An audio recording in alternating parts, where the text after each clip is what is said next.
The last thing my grandmother ever gave me was a breath of cold air from inside a mountain. I did not know that at the time. I did not know much of anything at the time, except that I was 16 years old, that I owned nothing but a cloth bag and a pair of shoes that pinched my left foot, and that somewhere in the mountains of West Virginia, a woman I had never met had left me something that the lawyer described as 14 acres of steep, wooded hillside, a dwelling in disrepair, and a limestone cave formation of no commercial value. I am 60 years old now. That is not as old as the world sometimes makes it sound, and not as young as my hands would have to be to do this work the way I once did it. My hands are spotted and slow from 4 decades of cave work and terrace stone and the grip of a harvest basket. And that is a different kind of age than the kind you earn rather than simply accumulate. The cave behind the cabin still breathes the same cold air it breathed the morning I first pressed my palm to the rock face and felt it. The seed bank my grandmother built holds more than 600 varieties of plants that the world had nearly forgotten. The mushroom operation my grandmother started in 1913 still supplies restaurants across 3 counties. And every March, when the hollow floods with the first green of spring, families come from across the state to the Agnes Callaway Heritage Seed Festival, and they trade seeds and stories and the names of things their great-grandmothers used to grow. I am going to tell you how all of that happened. I am going to tell you about a woman I never met who knew me better than anyone who ever looked me in the face. I'm going to tell you about what she built inside a mountain and why she sealed it shut and what she was waiting for. But first, I need to take you back to a Thursday morning in March of 1942, to a room that smelled like floor wax and old wool, where a woman named Sister Evangeline stood behind a desk and read a letter out loud to a room full of girls who did not need another reason to feel sorry for themselves. I was one of those girls. I was the one they were all looking at. The letter was from a lawyer in Mingo County, West Virginia. His name was Mr. Aldrich Fenwick. He had written to St. Anne's Home for Girls in Beckley on behalf of the estate of one Agnes Callaway, deceased formerly of Keeney's Creek Hollow, and he wished to inform the institution that the aforementioned Agnes Callaway had named her granddaughter, one Wren Marsh, age 16, as sole beneficiary of her entire estate. Sister Evangeline paused at the word estate.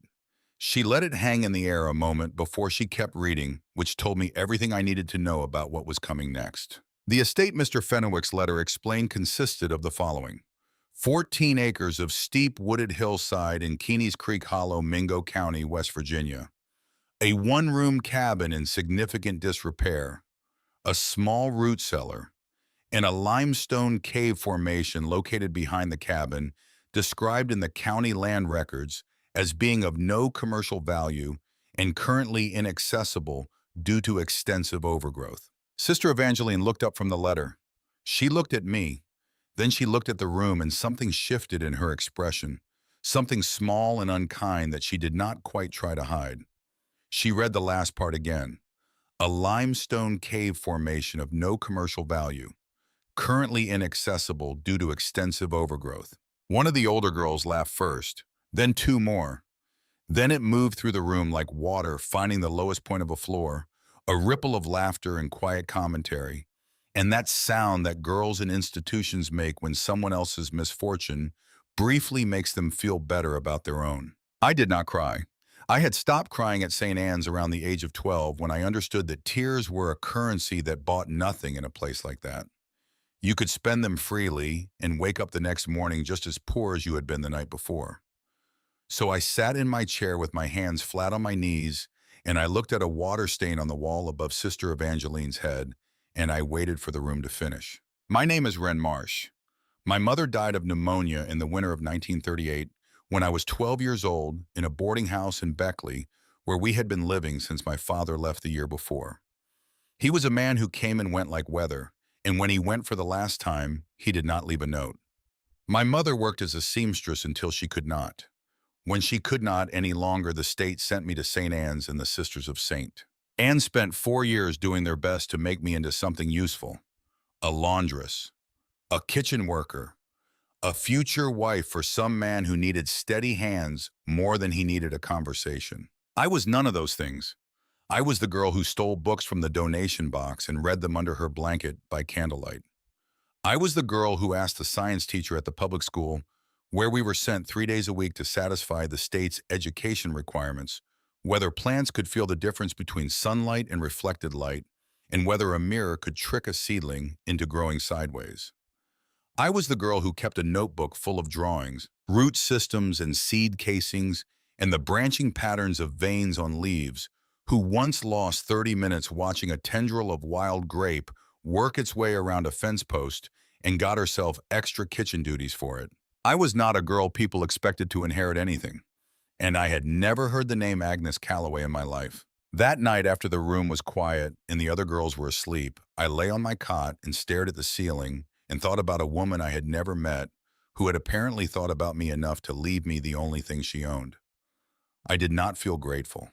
I did not feel much of anything except a low, steady bewilderment, the kind that settles into your chest when the world does something you cannot yet find the words for. I thought about the word estate and the laugh it had produced, and I decided that the laugh was the most honest thing that had happened that day.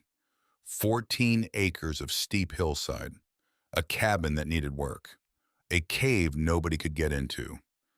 I thought this is either the beginning of something or the end of everything. I did not know which one yet. Mr. Aldrich Fenwick arrived at St. Anne's on a Tuesday morning in a truck that smelled like pipe tobacco and old maps. He was a compact man in his late 60s, with a gray mustache he seemed to have forgotten to trim, and eyes that were sharper than the rest of him suggested. He shook Sister Evangeline's hand, signed the necessary papers, and then he walked me out to his truck without ceremony, as if transferring a 16-year-old girl to the custody of a dead woman's property were a thing he did every week. I carried everything I owned in a cloth bag over my left shoulder. 2 dresses, a change of underclothes, my notebook, a botany textbook I had stolen from the donation box 3 years ago and never given back, the shoes that pinched. We drove south and then west, and the road climbed into country that grew wilder and steeper with each mile.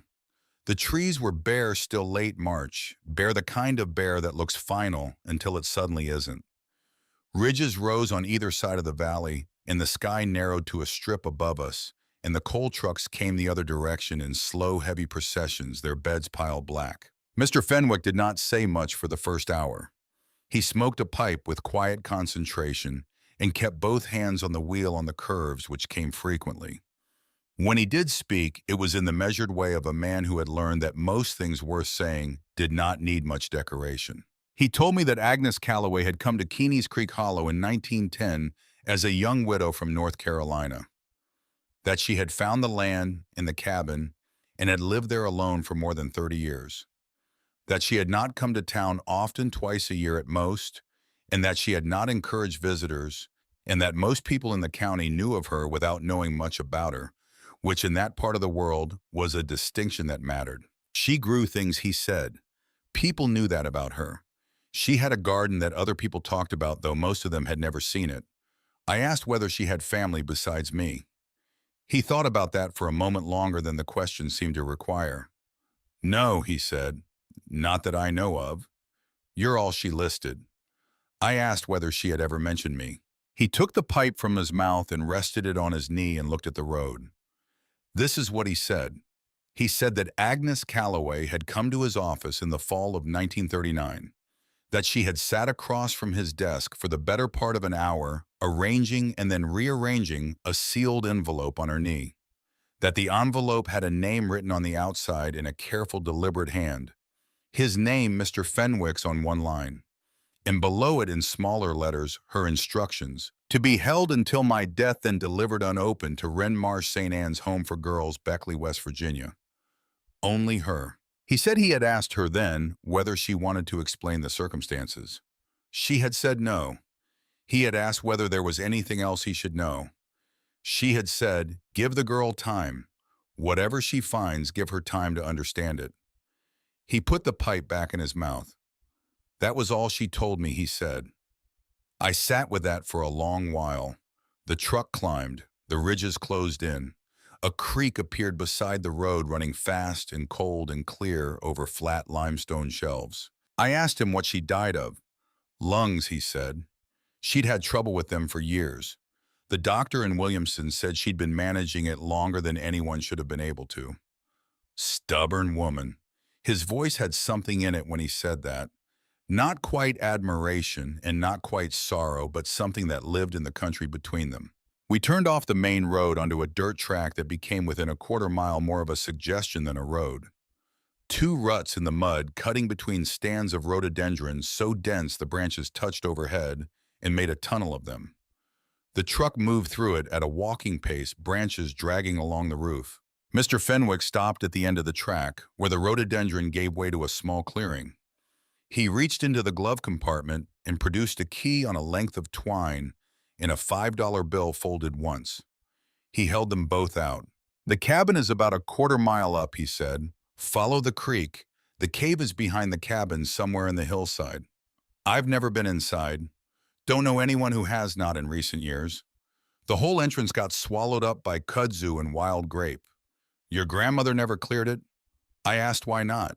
He looked out through the windshield at the rhododendron tunnel they had come through. "Like I said," he told me. "Stubborn woman." Then he said more quietly, "I think she was waiting for someone to do it for her." He did not say who. He handed me the key and the $5 and shook my hand, and there was something in the handshake that felt like an apology for something he had not done and could not undo. Then he put the truck in reverse and disappeared back through the tunnel. I stood in the clearing with my cloth bag over my shoulder and the key in my hand and the creek running cold beside me, and I listened to the truck engine fade until there was nothing left of it and the hollow was quiet. Not empty quiet, full quiet. The kind that presses in from all sides and makes you aware of your own breathing. I picked up my bag and followed the creek. The cabin appeared between the trees at a bend in the path, and my first thought was that it was smaller than I had imagined, and my second thought was that small was not the same thing as hopeless. The walls were squared timber, dark with age but solid. The roof had shed some shingles on the east side and would need attention before the rains came heavier. The chimney was stone and still straight. A woodpile under a lean-to beside the door held enough split oak to last a month at least. Someone, Agnes herself, perhaps, had stacked it neatly and covered it with oilcloth, weighted at the corners with river stones. I unlocked the door and went inside. The room was one space the way cabin rooms almost always are in that country, with a stone fireplace on the north wall and a cast iron stove beside it, and a bed in the corner and a table in the center. The floor was plank wood worn smooth in the paths between the furniture. Light came through two windows, east and west, and on every sill of every window stood jars. Glass jars of every size, their contents brown and gray and green, dried herbs and roots and seeds and bark. Some of them labeled in a hand I would come to know as well as my own, some labeled only with small symbols I did not yet understand. But it was not the jars that stopped me, it was the books. They lined the wall opposite the fireplace from floor to ceiling, on shelves that had been built carefully with patience, each shelf level and each board fitted without gaps. There were more books in that one-room cabin than I had seen in any single place, except the public library in Beckley. And these were not novels or Bibles or the kind of books that find their way into mountain cabins by accident. These were books that someone had sought out and paid for and kept. Botany, soil chemistry, mycology, plant pathology, water management. There were volumes in French and German that I could not read then, and monographs printed by state agricultural extension offices, and hand-bound collections of notes whose spines were labeled in Agnes's careful hand. There were cross-section diagrams pinned directly to the wall beside the shelves, drawn in ink on heavy paper. Root systems, fungal networks, the branching mathematics of mycelium spreading through substrate, maps of the hillside annotated with soil depth measurements and sun exposure calculations, and arrows marking the direction of underground water flow. I stood in front of those shelves for a long time. The shoes that pinched were still on my feet. My bag was still on my shoulder. I had not moved from just inside the doorway. I knew standing there that I had misjudged everything. Not just about the inheritance, though I had misjudged that entirely. I had misjudged Agnes Calloway. Whatever she was, whatever she had been, she was not the strange recluse that the lawyer's careful language and the county's amused indifference had suggested. A strange recluse does not build shelves like this. A strange recluse does not spend 30 years acquiring books in French and German and annotating maps of underground water flow. She had been a scientist, an untrained one perhaps, a self-taught one certainly, but the evidence on these walls was unmistakable. She had been a person who understood the world as a set of systems and who had spent her life studying those systems with a patience and precision that most universities would not have recognized because she had never set foot in one. I took my bag off my shoulder and set it on the floor beside the door. I took off the shoes that pinched and set them beside the bag. And then I saw the table. There was a journal on the table. Not shelved, not stored, not tucked away. Open. Left open the way you leave a book when you are only stepping away for a moment and intend to return. Except that Agnes Calloway had left it open on the last day she was able to write in it, and she had not returned. The handwriting on the open page was different from the careful hand on the jar labels and the shelf spines. It trembled. The letters were formed with effort, each one a small act of will against a body that was running out of cooperation. But the words were precise. A person whose mind is failing writes differently than a person whose hands are failing. Agnes's hands had been failing. Her mind had not. The last entry read as follows. I have read it so many times in the years since that I no longer need to close my eyes to see it. The cave holds everything. If she comes, if the girl comes, she must clear the entrance. She must see what I built. The vines are the door. What is behind them is the answer. I built it for her. I built all of it for her. I stood over the table and read those words twice and then a third time. I read them the way you read something when you are trying to decide whether it means what it appears to mean, whether you are understanding it correctly, whether the plain surface of the language is actually what is happening, or whether there is something underneath it you are missing. She had been waiting for me. A grandmother I had never met had been waiting for a granddaughter she had never spoken to, and had left her a message that read like a hand reaching out from somewhere beyond reach. I was 16 years old. I had grown up in an institution. I had learned early and thoroughly that the world did not organize itself around my benefit, that care was a transaction, that warmth had to be earned and could be revoked, and that the safest position was the one where you needed nothing from anyone. I had built my life on that understanding. And here was a dead woman telling me she had built something for me, specifically for me. Not for whoever might find the place, not for the state, not for the county, not for posterity, for me. I pulled out the chair and sat down at the table, and I pressed my palms flat against the wood, and I breathed. Then I noticed the envelope. It was propped against the side of the inkwell at the back of the table, and I had not seen it at first because I had been focused on the journal. It was a plain envelope, yellowed slightly at the edges, sealed. On the front, in that same careful hand, from the jar labels, the hand that belonged to a younger Agnes Calloway, a woman whose hands had not yet begun to fail, it said 4 words. For Wren Marsh, only her. I sat with it in my hands for a long moment. The cabin was cold. The fireplace was cold.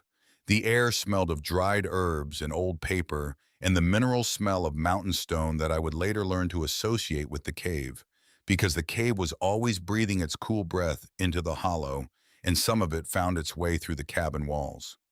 I opened the envelope. The letter inside was 2 pages written in the same careful hand as the envelope. The ink was black, and the lines were straight and even pressed into the paper with the deliberate firmness of a person who had chosen every word before she wrote it and did not intend to revise. She began by saying she knew my name. She wrote it the way people write names they have said quietly to themselves many times. Wren. Not Miss Marsh, not the girl, not Agnes Calloway's granddaughter. Wren. As if she had been saying it for years. She wrote that she knew I was at St. Anne's in Beckley.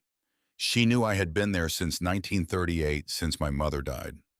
She wrote that she knew about the notebook I kept the drawings of root systems and seed structures, and that she had learned this from a teacher at the public school who had noticed me and written a letter years ago to an address she had found through Mr. Fenwick's office, asking whether anyone in my family knew that the girl was unusual and ought to be given more to work with. She had received the letter. She had read it many times. I set the pages down and pressed the heels of my hands against my eyes and breathed. Then I kept reading. She had not answered the teacher's letter.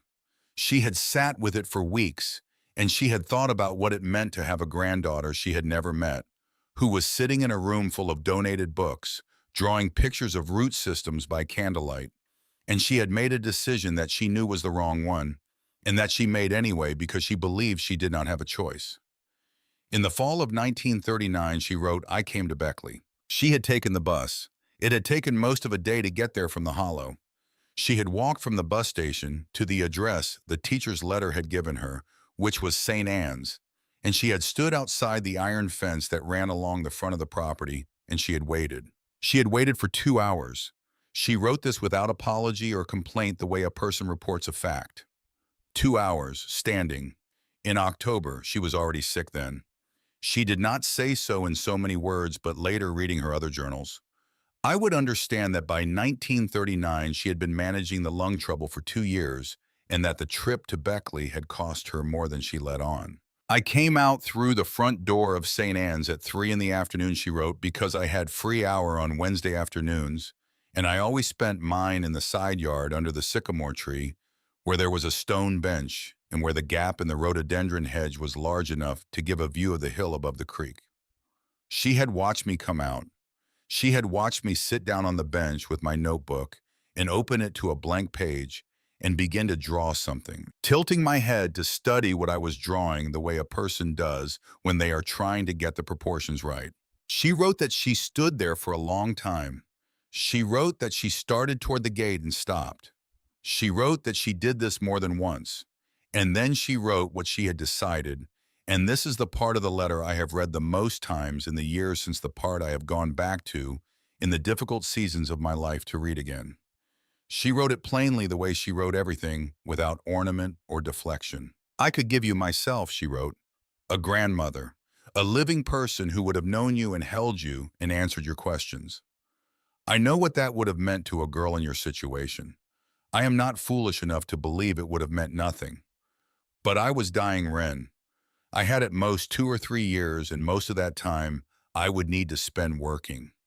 Not for myself, for you, for what I was building. If I had taken you from St. Anne's, I would have given you a grandmother who was already leaving. I would have given you one more loss to learn to carry. I made the choice I made because I believed it was the more honest one. I hope you will forgive me for it. I hope that what I left you is worth more than the thing I kept from you. I am not asking you to love me. I am asking you to go into the cave. I folded the letter along its original creases and put it back in the envelope. I set the envelope on the table beside the open journal. I sat in the cold cabin for a long time and felt several things at once. Anger was there, a clean, clear anger that needed no examination. Grief of a particular kind, the grief not for a person you knew, but for the person you did not get to know, which is its own variety and sharper than most. And under all of it, something else. Something I did not have a word for yet. Something that lived in the space between being chosen and being left, between being known and being waited for. I had grown up believing I was no one's problem and no one's project and no one's concern. That was not a complaint. It was simply the architecture of the life I had built myself, room by room, in a place where everything soft got taken from you if you left it out in the open. Agnes Calloway had stood outside a fence in Beckley in 1939 and looked at me and gone home and spent the last 3 years of her life finishing something she had started building 30 years before. For me. Not in spite of not knowing me, because of what she had seen. That made a new kind of room in the architecture. I did not know yet what to put in it. I did know what she was asking me to do. I found her tools in the lean-to beside the woodpile, a hand sickle with a blade that was rusted along the spine but still sharp at the edge, a hatchet with a hickory handle solid and heavy, a pair of leather work gloves stiff with disuse, a coil of rope, a kerosene lantern with enough oil in it to last several hours. I went around to the back of the cabin. The hillside behind the cabin rose sharply, maybe 200 feet to the ridge above, and every inch of it was covered. Kudzu had come first the way kudzu always comes, laying itself over everything in thick, ropey curtains that blanketed the lower slope from ground to canopy. Wild grape had threaded through the kudzu in vines as thick as my wrist, finding the gaps and filling them with a secondary lattice of its own. Virginia creeper covered the rock face underneath everything else, pressing flat against the limestone in a red-veined sheet that in summer would be green but in March was still dormant brown. And honeysuckle, stubborn and fragrant, even without its flowers, had filled every remaining gap. Its stems gone woody, with years of unchecked growth, knotted into cables and ropes and tangles that required more force to move than you would expect from a plant with such a gentle reputation. The hillside was a wall, a living wall. Years of growth upon years of growth upon years of growth.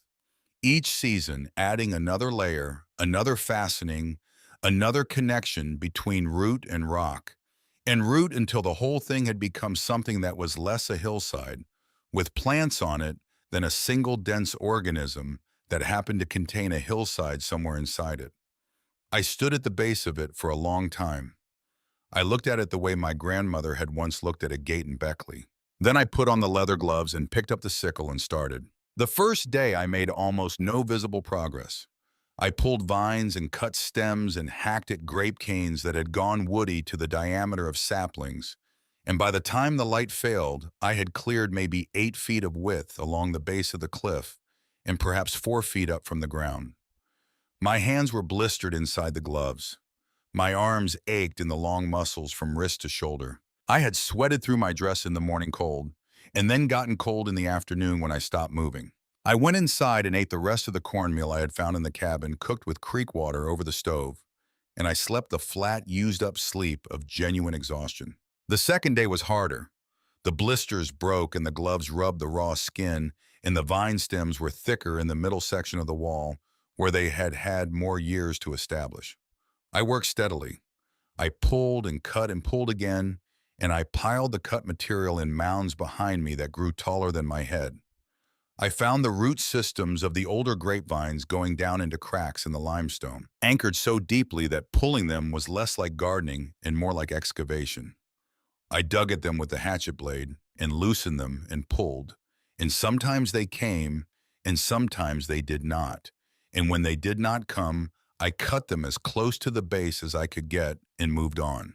That evening, walking back to the cabin along the base of the cliff, I noticed something I had not noticed before. The rock face itself, where I had cleared it, was different from what I had expected. It was not rough and irregular the way exposed limestone usually is.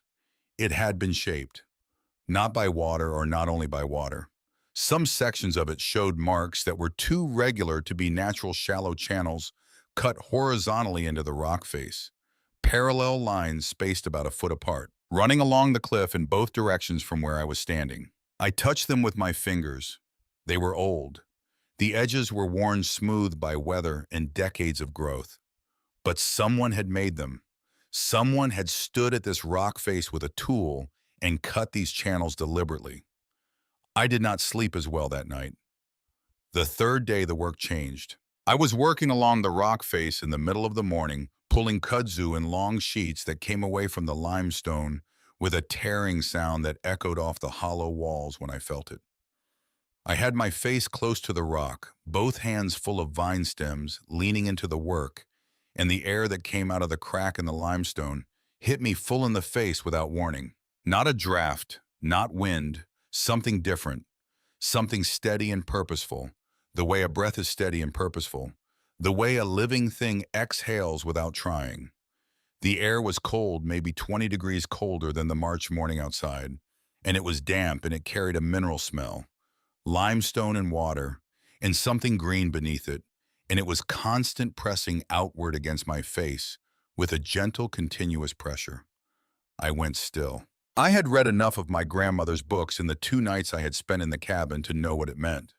Underground air movement, a cave system large enough to generate its own pressure differential, warmer air outside drawing the cooler cave air outward through any available gap. There was a gap. I cut faster. I stopped being careful and started being urgent. I pulled vines in handfuls and did not stack them, just threw them aside and pulled more. I hacked at the grape stems without bothering to find the roots first. I ripped kudzu away from the limestone in sheets that were 10 feet wide and threw them behind me into the growing chaos of the cut pile. My hands stopped hurting. I did not notice the cold. I did not notice anything except the rock face emerging inch by inch from 30 years of green enclosure. I worked for an hour without stopping, and then the light shifted. It came through the canopy at an afternoon angle, the low March sun finding a gap between the ridge above me and the overstory trees, and for a few minutes it fell on the section of cliff I had just cleared at exactly the right angle to show what was there. A darkness in the rock. Not shadow, not a hollow or a recession, an opening. A gap in the limestone face, roughly rectangular, maybe 5 feet wide, and 6 feet tall, framed by solid rock on 3 sides, and the remnant curtain of unclean vine on the fourth.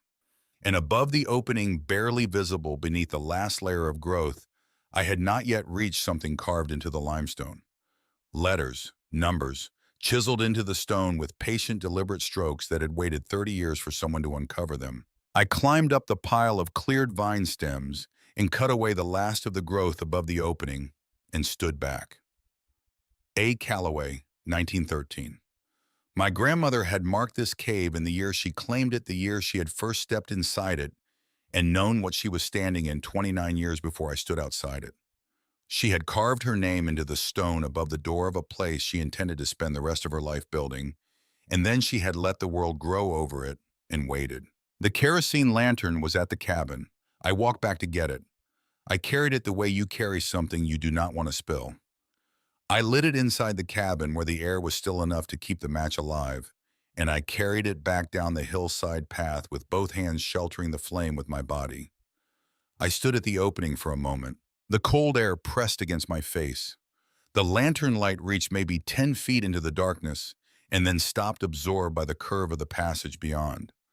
I thought about my grandmother standing outside a fence in Beckley in 1939, starting toward the gate and stopping, starting again and stopping again. I thought about what she had written. I am not asking you to love me. I am asking you to go into the cave. I lifted the lantern. I stepped inside. The first chamber was narrow and low and smelled like the inside of a stone. The lantern light moved ahead of me in a yellow circle that shifted with each step, throwing shadows up the walls and pulling them back again, and my footsteps made a sound that came back to me a half-second later, the limestone returning everything I gave it. The passage ran about 30 feet into the hillside, no wider than a doorway, and just tall enough to stand upright without ducking.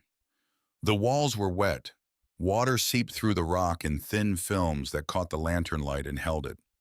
The floor was smooth, worn flat by centuries of water moving through, and it sloped downward slightly, drawing me in the way a downhill path always does, requiring less decision than you expect.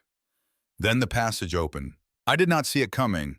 One step I was in the narrow channel, the walls close enough on either side that I could have touched both with my elbows out, and then the next step the walls were gone, and the ceiling was gone, and the lantern light that had been bouncing back to me from close surfaces suddenly went outward into space and did not return. I stopped walking. I held the lantern up. The chamber was enormous.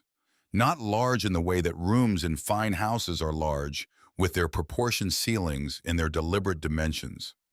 Large in the way that geological time makes things large, with a ceiling that curved upward into darkness, well beyond the reach of the lantern, and walls that curved outward in long arcs of pale limestone that had been deposited in layers you could count like the rings of a tree. The floor was level and dry, smoothed by the same long passage of water that had carved the entry tunnel, and the chamber ran back into the hillside for what I estimated in my first stunned count of steps to be at least 80 feet. But I did not count the steps for long before I stopped counting and simply stood, because the chamber was not empty. My grandmother had been here for 30 years, had carried things down that passage and arranged them in this space with the patience and precision of someone who understood that patience and precision were the only tools available to her, and that she would need to use them for a very long time. Along the floor of the chamber, arranged in rows as neat as a kitchen garden, were logs. Oak and poplar cut to uniform lengths of about 4 feet each one, set either upright in the earth of the cave floor or stacked horizontally in configurations I would later learn were called totem stacks, each log touching the next in a deliberate pattern designed to maximize the surface area exposed to the cave's constant humid air. The logs were old. Some of them had been here so long that the bark had separated from the wood beneath and was lifting at the edges like old wallpaper. But they were not dead. Nothing in this room was dead. From the ends of every log, from the gaps between stacked trunks, from the places where bark had cracked and moisture had penetrated, they grew. Mushrooms. Not the small, pale, apologetic mushrooms of field and roadside. Not the buttons that came in tins. These were substantial and alive and various in the way that a forest is various, each species filling its particular niche with the confidence of something that has had years to settle into place. Oyster mushrooms fanned outward from the log ends in overlapping shelves of gray and pearl, and the faintest blue each shelf larger than my spread hand. Shiitake caps pushed through the bark in neat rows, brown and round-shouldered, with gills so pale they were nearly white. And from the higher log stacks cascading downward in shapes I had only seen in drawings in one of Agnes's books. Lion's mane mushrooms hung in white, shaggy waterfalls, their long spines catching the lantern light and holding it so that they appeared to glow from within. Along the walls, my grandmother had carved shelves directly into the limestone-wide shallow ledges, spaced at intervals of about 18 inches. Each shelf was filled with substrate, a mixture I could smell before I could examine it, deep and complex. The smell of old forest floor, concentrated and refined, of wood chip and straw, and something dark and alive beneath. The substrate was packed into the shelves to a depth of about 6 inches and was populated by its own communities of growth. Different species on different shelves, each one apparently suited to the conditions of its position on the wall. And from the ceiling, suspended on wooden frames that had been bolted into the limestone with an engineering that should not have been possible for one person working alone, hung bags. Dozens of them, large mesh bags, packed tight with substrate, hanging at intervals the length of the chamber, and from each bag grew clusters of mushrooms that cascaded downward in dense, pale, luminous abundance. I walked deeper into the chamber. The lantern shook in my hand, not because my hand was unsteady, but because I was breathing harder than I had realized. And each breath moved my chest, and my chest moved my arm, and my arm moved the lantern, and the light moved across all of that growing, living, impossible abundance in waves. Deeper in the cave, where the passage narrowed slightly before it widened again into a second smaller space, the temperature dropped. Not dramatically, but perceptibly, the way the air changes when you step into a root cellar from a summer afternoon. And in that cooler, wetter air, growing from a substrate that was darker and finer grained than the material in the main chamber, were shapes I recognized from a single illustration in one of the books on Agnes's shelves. Ruffled, golden, growing in clusters that rose from the substrate like small flames caught in the act of burning. Chanterelles. I sat down on the floor of the cave. The cold of the stone came through my dress immediately, but I did not get up. I set the lantern beside me and put my hands in my lap and looked at what my grandmother had built. She had built a cathedral. That is the only word for it. Not because of its size, though it was large. Not because of what grew in it, though that was extraordinary. But because of what it represented, the decades of labor and observation and refinement that had produced this particular arrangement of log and substrate and air and moisture, this understanding of what the cave would give and what it needed in return. This faith in the idea that something worth doing was worth doing for 30 years in the dark alone with no one watching. I thought about the room full of girls in Beckley who had laughed at my inheritance. I thought about Sister Evangeline's careful pause before the words "no commercial value." I thought about Mr. Fenwick's careful neutrality on the drive south, the way he had not tried to prepare me for what I was coming to. Perhaps because he did not know. perhaps because no words would have been adequate preparation anyway. I sat in my grandmother's cathedral and I laughed until I cried, and then I cried until I laughed, and the sound of it went up into the limestone dark above me and came back changed, softened by the stone, and the mushrooms grew on around me in their patient, indifferent abundance. I spent the next 2 weeks reading.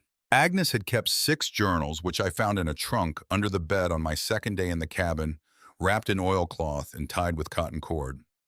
They covered the years from 1910, when she had arrived in Keeney's Creek Hollow as a widow of 22, to 1941, the last year she had been well enough to write with any consistency. Each journal was a different size and a different color and had been filled with a different quality of ink depending on what was available in whatever year it covered. But the handwriting was consistent throughout, evolving only in the slow way that handwriting evolves over decades of use, tightening with age, becoming more economical, every word more precisely chosen. She had come to the Hollow from Ashe County in North Carolina, she wrote in the first journal. Her mother's people were from the Cherokee communities along the Oconaluftee Mountain, people who had survived removal by staying hidden in the highest hollows, and her mother had been the keeper of a body of knowledge about plants and soil and fungi that she had passed to Agnes, the way such knowledge has always been passed through use and observation, through the accumulated understanding of generations. Her father had been a white school teacher from Tennessee who had died of typhoid when Agnes was 8, and after that it had been only Agnes and her mother in the mountain and the knowledge the mountain held. She had come to West Virginia because a man she had married died in a mining accident in the first year of their marriage, and because staying in Ashe County after that felt like standing still in a current that was going to take her whether she chose to move or not. She had come to Keeney's Creek because there was land available, and because the limestone geology of the hollow was specific and identifiable on the county map. And she had understood from her mother's teaching that limestone country had properties that most people overlooked. She found the cave in 1913, 3 years after she arrived. She had been following a cold air seep along the base of the cliff one August morning when the air moved against her face with that particular underground steadiness, and she had dug out the entrance with her hands in a single afternoon. She stood in the main chamber for the first time, she wrote, and knew immediately. The temperature was constant. The humidity was near perfect. The air moved, but not violently. The limestone filtered the water that seeped through the walls, leaving it clean and mineral-rich and steady in its flow. It was, she wrote in her precise and unsentimental way, exactly what she had been looking for, though she had not known she was looking for it until she found it. She began with oyster mushrooms because they were forgiving and fast, and because the oak logs that fell in the forest above the hollow were plentiful and already well colonized with wild fungal growth that she could work with rather than against. She learned by failure first, the way all real learning goes, and she recorded her failures with the same care she recorded her successes. This log too wet, this substrate too dense, this position in the chamber too far from the air current. The journal from 1915 to 1920 reads like a detailed account of a scientist learning the grammar of a new language, trial and adjustment, and trial again, each entry adding a new understanding to the accumulating body of knowledge. By 1920, she was producing more mushrooms than she could eat or preserve. She began bringing them to families in the hollow, starting closest to home, the Tatum place 2 miles down the creek, where a woman named Vera had lived alone since her husband died, and who accepted the mushrooms without ceremony and returned the favor in cornmeal and lamp oil, which was the mountain way of saying, I see you, and I will not make a fuss about it. Through those families, she developed the first understanding of what the cave could sustain and what the surrounding community needed. I read through those journals in the evening, sitting at the table with a fire in the stove, and the oil lamp throwing a warm circle of light over the pages, and during the days I went into the cave and tried to understand with my hands what the journals had told me with words. I refreshed logs that had exhausted their production. I mixed new substrate from the materials I found stored in the cabin lean-to, straw and wood chip and aged compost in the proportions Agnes had specified in journal number 3. I repaired shelves that had cracked, tightened the bolts on the ceiling frames that had worked loose. I learned the cave's rhythms, the way the air moved in the early morning and in the late afternoon, the places where moisture collected In the places where it dried too fast, the temperature variations across the chamber that were small but significant. And then I reached the journal from 1931, and everything I thought I understood rearranged itself. Agnes had begun that year to notice something she could not explain within the framework of what she had been taught either by her mother or by the books she had been acquiring and reading for a decade. The mushrooms were behaving in ways that suggested a connectivity she had not accounted for. When she refreshed the logs in the north section of the chamber, the production in the south section increased within days, before any visible connection between the new material and the older logs could have developed. When she added substrate to the wall shelves near the entrance, the ceiling bags at the far end of the chamber showed new growth within a week, despite having no physical contact with the refreshed shelves. She began to watch. She watched the way she had learned to watch everything with patience and precision, and without the interference of a theory she was already committed to. She watched for months. She made notes. She drew diagrams. And then she understood. The mushrooms were not individual organisms. What she could see, the caps and shelves and cascading clusters, those were the fruiting bodies, the visible expression of something much larger and much less visible. Beneath the surface of every log, through every packed substrate bag, across the floor of the cave, and into the cracks of the limestone walls, ran a network of threads so fine they were nearly invisible to the naked eye. Mycelium, the true body of the fungus, branching and branching again in a web that ran through the entire chamber, linking every log to every shelf, to every bag, to every crack in the limestone floor, a single vast living system that expressed itself in mushrooms the way a tree expresses itself in leaves. She had not built a farm. She had built a host for a single organism that had spent 20 years threading itself through every available surface in the cave.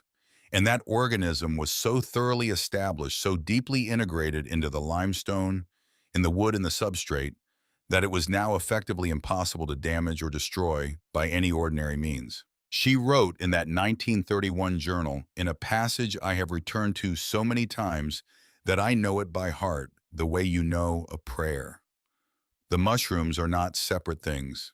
They are the fruit of one living web. I have been thinking of this cave as a farm and of myself as a farmer, but those words are wrong.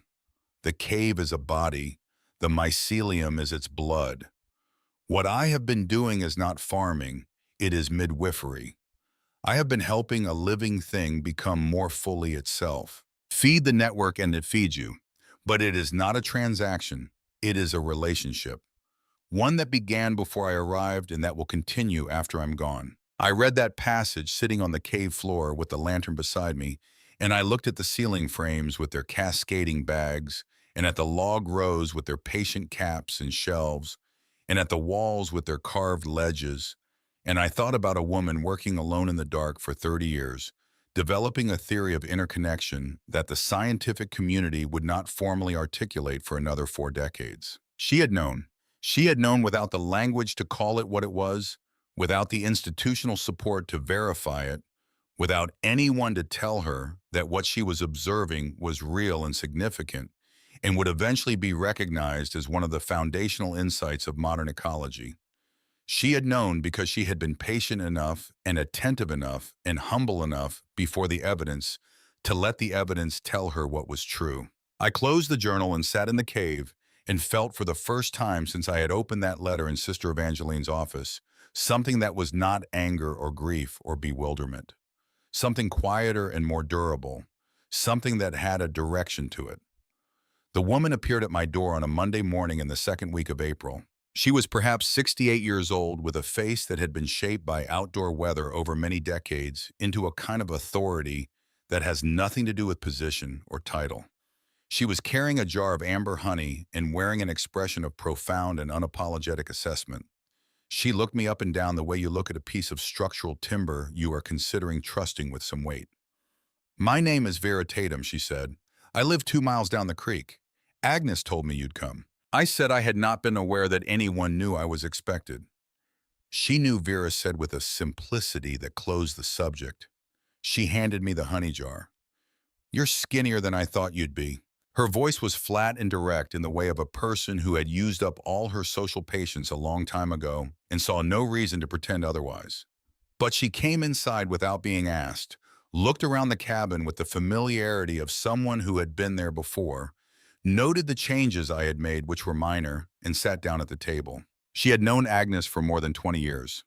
Agnes had brought her mushrooms twice a month for most of that time, walking the 2 miles down the creek and the 2 miles back with a basket over her arm, and in return, Vera had occasionally supplied Agnes with things the hollow did not produce: cornmeal, salt, lamp oil, the kind of quiet, practical exchange that has sustained mountain communities for as long as there have been mountains and communities. She knew about the cave. She had never been inside it. Agnes had not shown it to her, and she had not asked because, in that part of the world, the line between a neighbor's business and your own is drawn early and observed carefully. She knew Agnes grew mushrooms. She knew the cave was where they came from.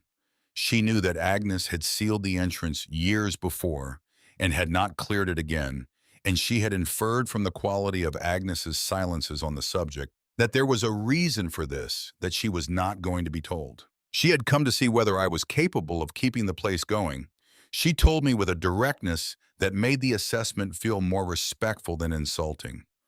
Whether I was going to sell the land to the coal company and leave, or stay and be useless, or stay and be something else. I told her I intended to stay. She looked at me for a long moment. Then she said all right and finished her coffee and told me she would come back Thursday to show me how to reshingle the east side of the roof before the April rains arrived, and she left. She came back Thursday, and the Thursday after that, and she came on Tuesday mornings through April and May and into the summer, and she brought things: a sack of cornmeal, a dozen eggs, a wool blanket she claimed she didn't need, and she showed me things that Agnes's books had not covered and that could not be learned except from someone who had been doing them for 50 years. How to split shingles from straight-grained oak, how to read the color of the morning sky along the ridge, how to find where the creek was safe to drink and where the runoff from the old surface workings upstream made it unwise, how to know when the last frost was truly past and the ground could be trusted. She was not warm in any conventional sense.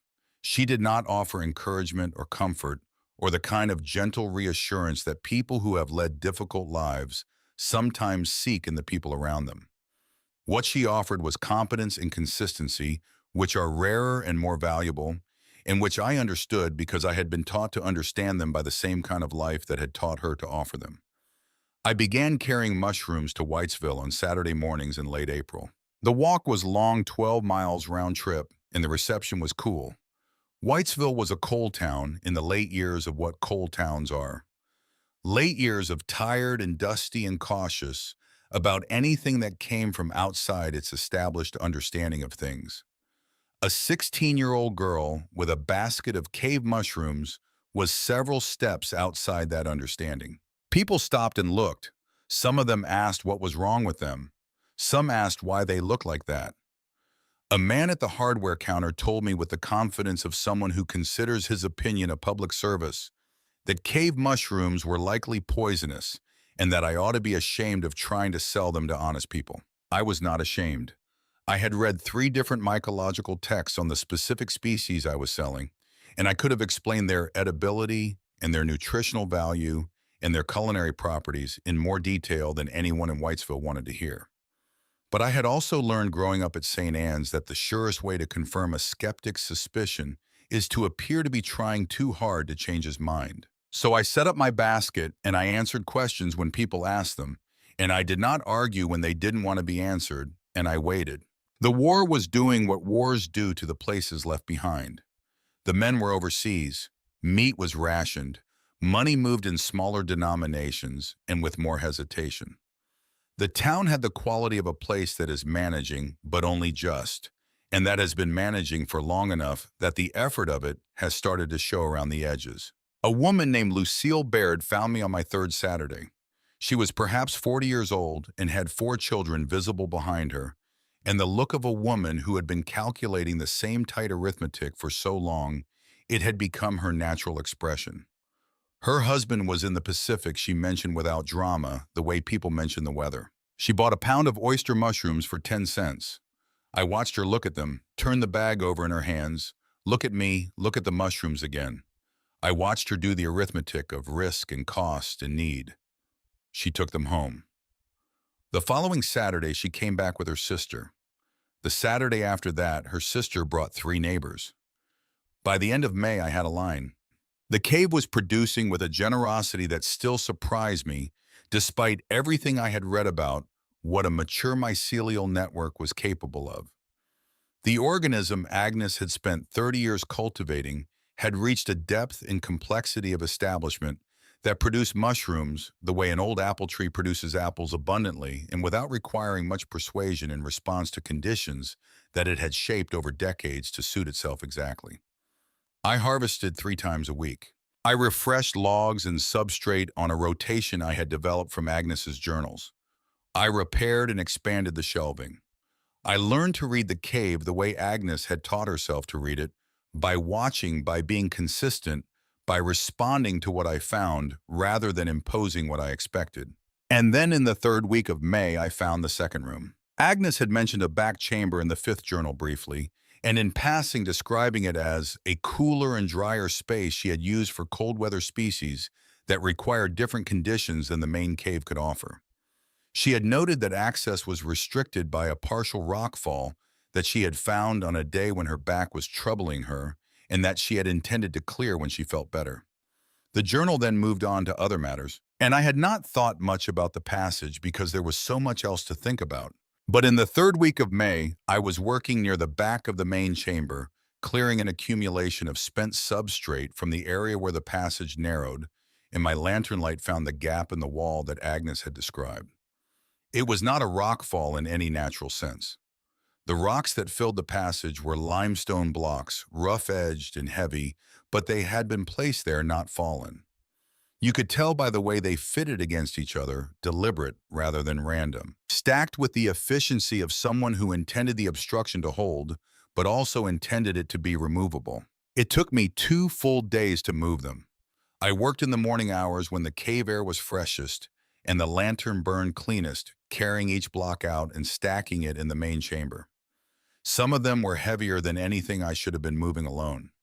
I moved them anyway in stages, rolling them end over end when I could not lift them, using the rope from the lean-to as a lever when rolling was not possible, sitting on the cave floor between blocks to let my arms recover. On the afternoon of the 2nd day, I moved the last stone and squeezed through into the space beyond. The back chamber was smaller than the main cave, perhaps 20 feet across, roughly circular, with a ceiling that followed the natural curve of the limestone dome above it. The air was noticeably drier and several degrees cooler than the main chamber, the difference subtle but distinct, the kind of difference that matters enormously to seeds. And on every wall on shelves that had been carved into the limestone, with the same patience Agnes had brought to every other element of this place, sat jars. Hundreds of jars, glass of every size and age, mason jars and canning jars, and old medicine bottles and vessels, whose original purpose I could not have named, every one of them, sealed, every one of them, labeled in Agnes's hand. They covered the walls from knee height to as high as Agnes could have reached standing on a step, a continuous curving line of glass catching the lantern light and throwing it back in fragments of amber and gold and pale green. I reached out and took the nearest jar from its shelf. It was a quart mason jar sealed with a rubber ring under a zinc lid, the glass so clean inside that the contents were perfectly visible. Seeds. Small, dark, kidney-shaped seeds, packed loosely enough to show their individual forms. The label read in Agnes's precise lettering, Cherokee Trail of Tears Bean. From my mother, 1894.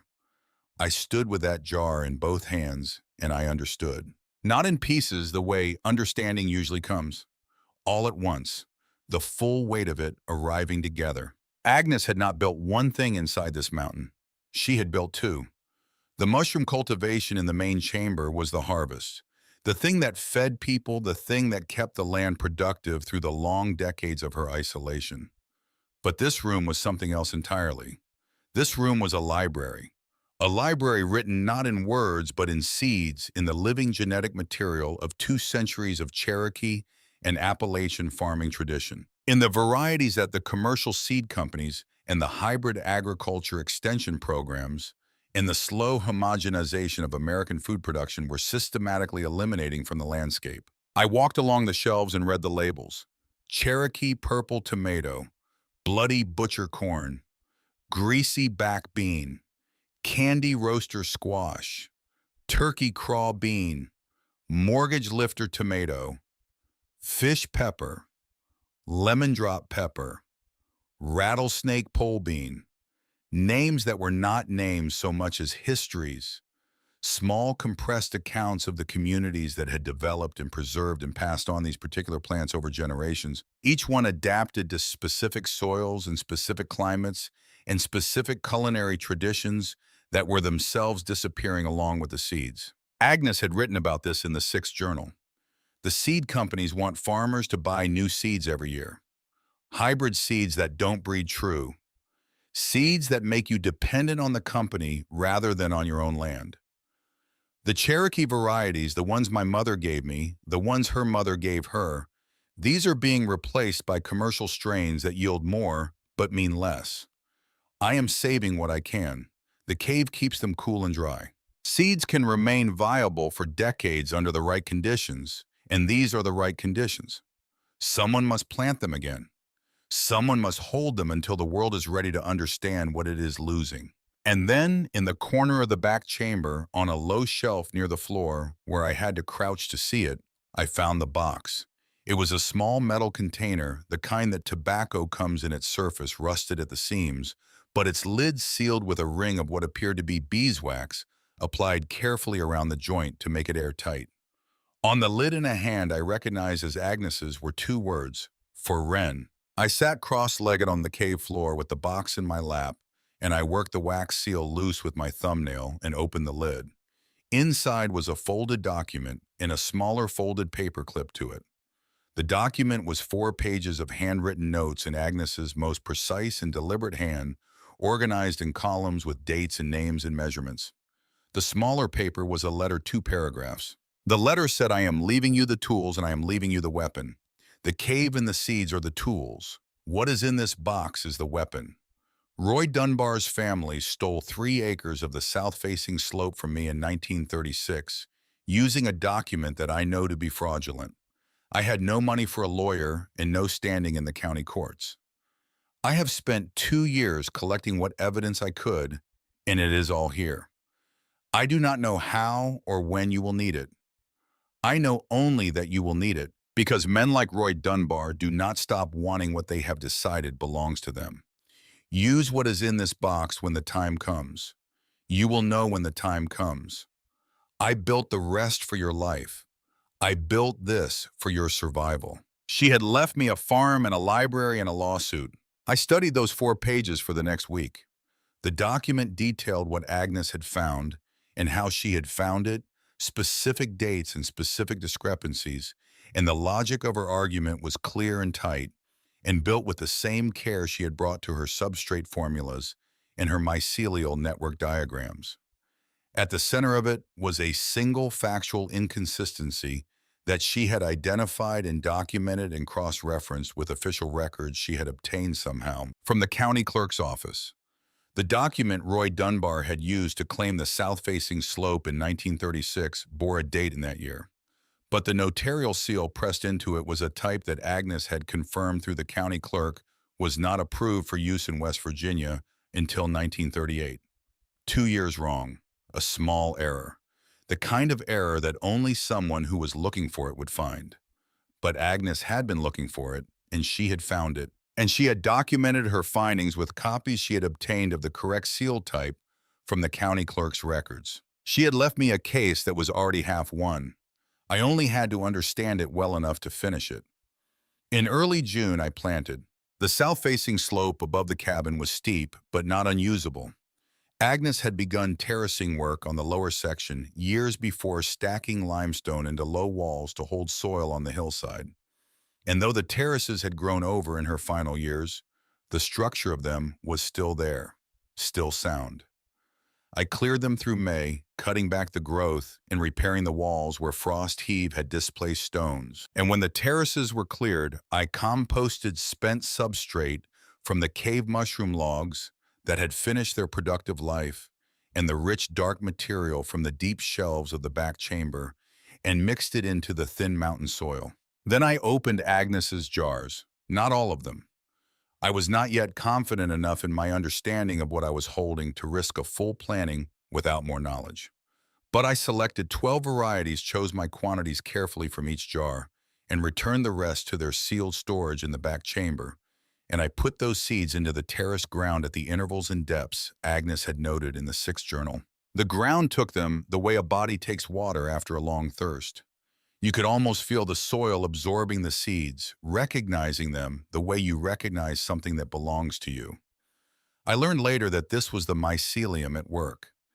Agnes's network had been threading itself through the topsoil of the south-facing slope for 15 years by then, since she had begun deliberately seeding the surface ground with spawn from the cave in the late 1920s, a project she had described in the fourth journal as her longest experiment. She had inoculated the slope soil with fungal spawn season after season, working it into the thin mountain dirt, the way you work compost until the mycelium network from the cave had extended its reach through the full 14 acres of her land. The ground I planted those seeds into was not ordinary mountain soil. It was a living system threaded through with 30 years of fungal intelligence, rich with the metabolic products of that network, prepared in ways that no fertilizer could replicate, because no fertilizer was a relationship, and this was a relationship. The seeds germinated in 7 days. In 14 days, the seedlings were thick and dark-leaved and growing with an urgency that made me watch them more than the work required. Cherokee purple tomatoes, greasy back beans on their makeshift trellises of sticks and twine, candy roaster squash spreading their broad leaves across the lowest terrace. They grew fast and they grew strong and they did not stop. It was on a Thursday morning in late June, 3 weeks after I had put the first seeds in the ground, when I heard the truck coming up the hollow road. I heard it before I saw it. The sound of an engine working hard on the grade, the labor of a heavy vehicle on a road that was not meant for heavy vehicles, and then the sound of two vehicles, which was unusual enough in Keeney's Creek, that I straightened up from the terrace wall I was repairing and looked down toward the tree line at the bottom of the hollow. Two trucks came up the road. The first was a late model Ford dark blue recently washed. The second was an older vehicle with the county insignia painted on its door. Roy Dunbar got out of the first truck. I had seen him only once before that first week when he had come to the cabin and offered to buy the land in a voice so smooth and quiet it had taken me a moment to understand that what it contained was not friendliness. He was perhaps 50 years old, a compact man with the kind of face that has been arranging itself into expressions of reasonable authority for so long that the authority and the arrangement have become the same thing. He was wearing work clothes, clean ones, and he carried a folder of papers under his arm. The man who got out of the county vehicle was the county sheriff, or someone dressed as one. He had the careful walk of a man who has been placed in a situation he did not entirely choose and is managing his discomfort with professional neutrality. Roy Dunbar came up the path without being invited. He looked at the terraces. He looked at the cabin. He looked at me. He smiled, which was the most alarming thing he did. He opened the folder. He showed me a document that he described as a deed of conveyance properly recorded with the county clerk transferring the south-facing slope of the Callaway property, 3 acres of it, to Dunbar Ridge Coal Company, signed in 1936. The land you are farming, he said with a pleasantness that was a specific kind of threat, is not your land. The hollow where your cabin sits, that is your land, the old lady's land. And I've got no quarrel with that. But this slope, these terraces, everything above the creek line on the southern exposure that belongs to us, has belonged to us for 6 years. Your grandmother chose not to make an issue of it, which was sensible of her. I'm here hoping you'll make the same sensible choice. He gave me 30 days to clear the terraces of whatever I had planted. Then he said the other thing. He said it the way you say the thing you came to say, the thing the rest of it was only a preparation for. He said that if I chose to contest the deed of conveyance, he would be obligated to raise a separate matter with the county court, namely whether a 16-year-old girl with no guardian and no legal standing was properly entitled to inherit property in the state of West Virginia, and whether the estate of Agnes Calloway had been properly administered, and whether the whole question of ownership might not need to be reviewed more thoroughly. He picked up his folder. He looked at the terraces one more time. "You don't have a lawyer," he said. "You don't have anyone in this county who knows your name. You've got nothing but an old dead woman's word that any of this belongs to you. Think carefully." He walked back down to his truck. The sheriff walked beside him without having spoken a single word. The trucks went back down the road and the sound of their engines faded, and the hollow went quiet again. I stood on the terrace and looked at the seedlings. Cherokee purple, 3 weeks in the ground, their small furrowed leaves reaching for the June light. Greasy back beans climbing their stick trellises. Candy roasters spreading slow and certain across the lowest stones. I went into the cabin. I went to the corner where I had put the metal box from the back chamber. I took it out and opened it and laid the 4 pages of Agnes's documentation on the table and sat down and began to read them again more carefully this time, with the attention of someone who is trying to understand not just what something says, but what it can do. I was not afraid. That surprised me. I had been afraid of many things in my life. The quiet institutional fear of a child who understands that her circumstances can always get worse and that they frequently will. But sitting at that table in the cabin with Agnes's papers in front of me and Roy Dunbar's 30-day deadline settling into the air around me like weather, I was not afraid. I was something else, something more focused and more cold. The same feeling I had felt on the 3rd day of clearing vines when the air from the cave hit my face and I understood what I had found and I cut faster. That night I put Agnes's papers back in the box and set the box on the shelf above the stove and made myself a meal from the mushrooms I had harvested that morning, cooked over the wood fire with the last of the wild ramps from the creek bank, and I ate and I thought, and I did not sleep until very late. 4 days later, I woke before dawn to a smell. It reached me through the cabin wall before I was fully awake, working itself into my sleep, and pulling me up through it, the smell of smoke. Not wood smoke, the warm domestic smell of a stove fire or a campfire. This was the flat, bitter smell of green material burning vegetation that was not meant to burn being forced to burn. I was dressed and out the door before I was fully thinking. The sky to the south was orange at the base above the ridgeline, the color that belongs to a fire that has been burning long enough to produce its own light. I ran up the path to the terraces. The lower terrace was gone. The seedlings I had put in the ground 3 weeks ago, the Cherokee purple tomatoes and the greasy back beans and the first careful investments of Agnes's seed bank and living soil, they were ash.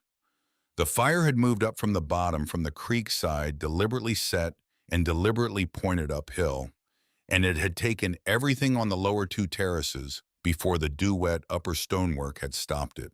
I stood at the edge of the burned section and looked at it in the growing light. The ash was still warm. The stones of the terrace walls were fire-blackened on their lower faces. The stick trellises I had built for the beans were gone, entirely reduced to lines of gray powder on the scorched ground. I stood there for a long time. The sky got lighter. Birds began in the trees above the ridge. Then I crouched down. I put my hands flat on the burned ground, fingers spread the way you lay your hands on something to feel what it holds. The surface was hot ash and cold earth underneath, and the smell of it came up through my palms and into my arms. Loss and ruin and the desolation of destroyed work. But beneath my palms in the soil, I felt something. I had been in the cave long enough by then. I had read enough. I had watched the mycelial network closely enough in its daily expressions of growth and connection to know, without being able to articulate it yet, with any scientific precision, the quality of soil that it inhabited. And the soil under my burned palms had that quality. The mycelium was there. Below the heat of the fire, below the scorched surface, the network Agnes had threaded through this slope over 15 years was intact. Fire travels on surfaces. It does not go deep. Whatever had been destroyed above was not what Agnes had spent 15 years building below. I stayed crouched with my hands on the ground for a long time. The mycelium was still there. Below the fire, below the ruin, below everything Dunbar had managed to destroy, the network Agnes had built over 15 years was intact and alive and waiting. I stood up.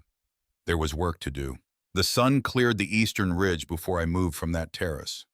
When I finally walked the full perimeter of the slope from the creek line at the bottom to the limestone outcropping at the top, my hands trailing along the stone walls Agnes had built, I read the damage the way you read something written in a language you are still learning. The fire had taken the lower two terraces completely. The third and fourth terraces, where the stones were higher and the ground had held more moisture from the spring rains, had been scorched at their edges but not destroyed. 3 seed varieties were gone. 9 remained in the ground, shaken, but rooted, their stems blackened at the base but alive above the burn line. The candy roaster squash on the uppermost terrace had not been touched at all. Its broad leaves were gray with ash, fall but intact, and when I pressed my thumb against the nearest stem, I felt the firm resistance of living tissue. I noted all of this without sentiment. I was not doing it to feel better. I was doing it because Agnes had spent 30 years doing it, because the accurate assessment of what remains after loss is the only foundation on which anything useful can be built. And because I had learned from her journals and from the years before her journals that the alternative to accurate assessment is the kind of grief that goes nowhere and produces nothing. Then I went to the cabin and I sat at the table and I opened the metal box. I had read Agnes's 4 pages of documentation several times already. I had read them the way you read something when you are gathering information efficiently and with the goal of understanding the whole picture. Now I read them differently. I read them the way you read something when you are preparing to use it slowly and with attention to every word, looking for the joints between the pieces. The places where one argument connected to the next. The places where the evidence Agnes had gathered would need to be explained clearly to someone who had not spent 2 years assembling it. The core of it was not complicated. Agnes had stated it plainly in her notes, and plainly was how I read it now. Roy Dunbar's family had filed a deed of conveyance with the county clerk in 1936, claiming 3 acres of the south-facing slope. The deed bore a notarial seal. Agnes had compared that seal with the official seal type on file at the county clerk's office and had found that they did not match. The seal pressed into Dunbar's document was a design that had been adopted by the West Virginia Secretary of State's office as the standard notarial form in 1938. The document, claiming to have been notarized in 1936, bore a seal that did not exist in 1936. Agnes had documented this comparison with the methodical care of a woman who understood that documentation is the difference between knowing something and being able to prove it. She had obtained through the county clerk's office a certified copy of the official seal specification and change notice from 1938.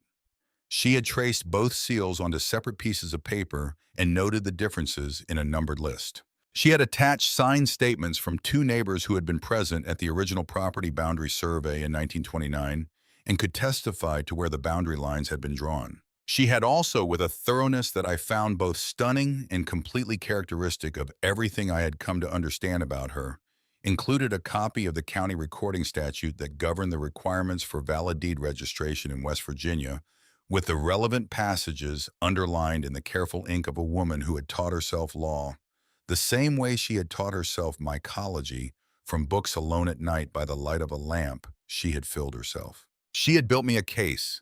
She had built it over 2 years and sealed it in beeswax and left it in the darkest corner of a cave for me to find. I spent 3 weeks preparing. The Whitesville Public Library was 12 miles round trip on foot, and I made the walk 4 times in those 3 weeks, each time carrying Agnes's papers in a canvas bag and spending the hours the library was open, working through the legal texts on the single shelf the library devoted to such things. They were outdated in some respects and incomplete in others, but they gave me the vocabulary I needed and the procedural framework, and they confirmed what Agnes's notes had suggested, that a fraudulent notarial seal on a recorded deed was not a technicality. It was grounds for the deed to be voided. It was, in the language of one of the texts, a fundamental defect in the instrument of conveyance. I did not know how to argue a case before a judge.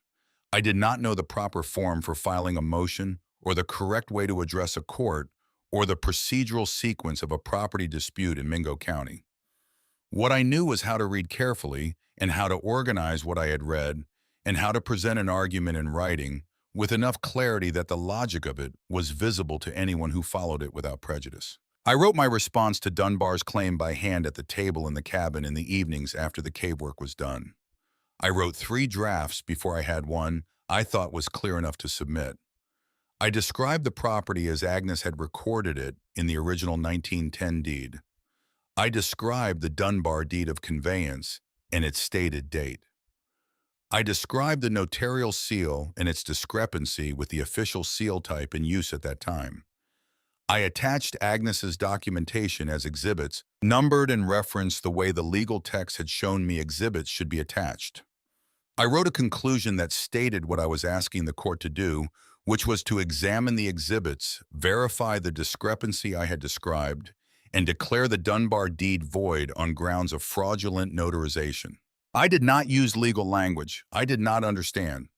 I used plain language that said what I meant, and I organized it so that the sequence of the argument was impossible to miss. Agnes's notes were precise. The evidence she had gathered was specific. My job was not to make it more complicated. My job was to make it more visible. I filed the response with the county clerk's office on a Tuesday morning in late July, paid the filing fee with money I had saved from mushroom sales, and walked the 12 miles home. It was on a Wednesday afternoon in early August that Cormac Pruitt first came up the hollow road. I heard him before I saw him the way you hear most things in that hollow, before they appear, the sound traveling ahead around the bends in the road and arriving modified by the trees and the creek noise and the acoustics of the narrow valley. Footsteps on the dirt road rather than a vehicle, which was unusual enough that I straightened up from the cave entrance where I had been working and looked down toward the path. He was perhaps 22 years old, tall in the way that men from mining families are sometimes tall, as if growing up in low-ceiling spaces had made the body more determined rather than less. He had the kind of face that outdoor work and military service make, and young men spare and watchful, the soft parts worn away by weather and experience leaving something plainer and more durable. He was carrying a canvas pack over one shoulder and wearing the jacket of a man who has recently been somewhere cold and has not yet entirely adjusted to not being there. He had heard about the hollow from a county extension agent in Williamson. He told me standing at the bottom of the path with a courtesy that had nothing tentative about it.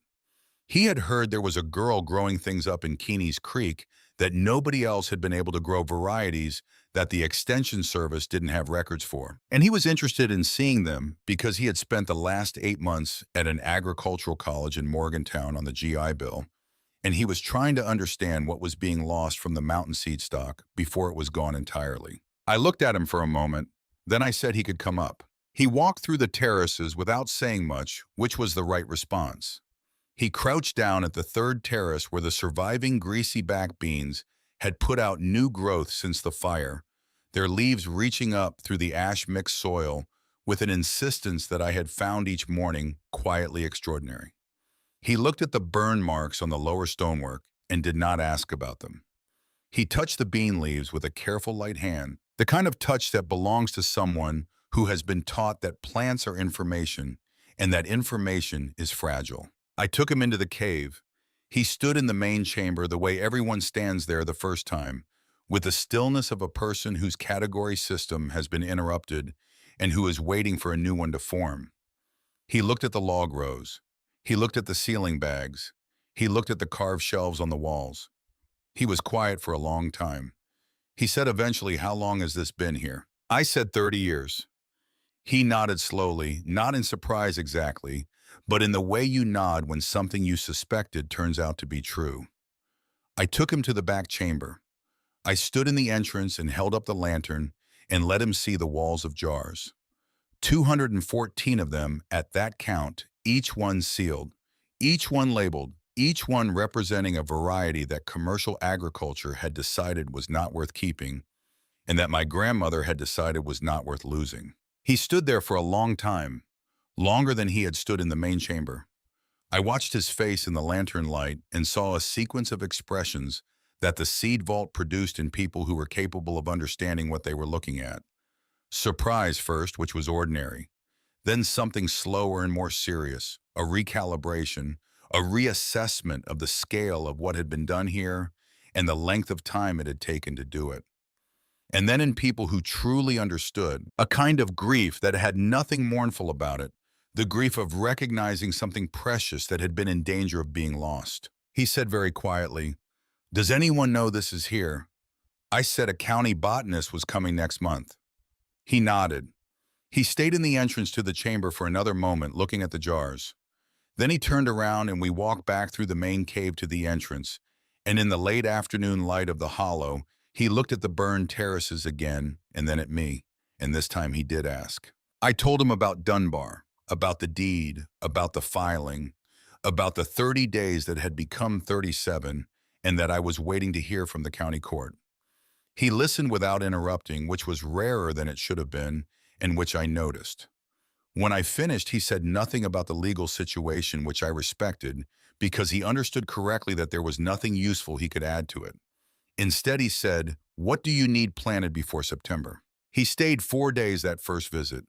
He helped me clear the burned terrace and work fresh substrate and compost into the soil and replant from the reserve of seeds I had kept back from the cave. Not all of them, never all of them at once, but enough to restore the lower terraces before the growing season ended. He worked with the efficiency of someone who has learned that work done well is its own kind of conversation. And when we did talk, in the evenings at the cabin table over food that I had cooked from the cave mushrooms and the surviving garden, he asked about Agnes. Not about the property or the legal situation or the practical questions that everyone else had asked.